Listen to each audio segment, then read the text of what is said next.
হাই everyone আমাৰ table কেইখন অকণমান এস্থেটিক লুক দিবৰ কাৰণে কেইখনমান টেবুল ৰানাৰ আনিছোঁ। প্ৰথমতে হৈছে এইখন প্ৰিণ্টটো কিমান ধুনীয়া দেখিছে আৰু লগতে তলৰ ফালে অকণমান দহি বটাৰ নিচিনাকৈ ওলমি আছে আৰু যথেষ্টখিনি ডাঠ হয় কাপোৰটো।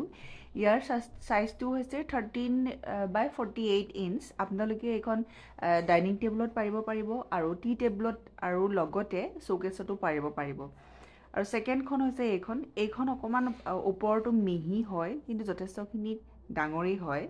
মানে ওপৰটো অকণমান ভেলভেট টাইপৰ, যেনেকুৱা ভেলভেটটো চুলে যেনেকুৱা লাগে অলপমান, আৰু বেছি নহয় তেনেকুৱা টাইপৰ। আৰু ইয়াৰ তলফালে এনেকৈ দহি বটা আছে আৰু ইমান ধুনীয়া দেখিবলৈ প্ৰিণ্টটো নহয়নে। আৰু এইখনৰ চাইজটো হৈছে 12/72 ইঞ্চ, মানে 12 ইঞ্চটো আপোনাৰ বহলটো আৰু 72 ইঞ্চটো হৈছে দীঘলটো। যথেষ্টখিনি দীঘল আছে। ধুনীয়াকৈ 6 ছিটাৰ টেবুলতো ডাইনিং টেবুলতো পাৰিব।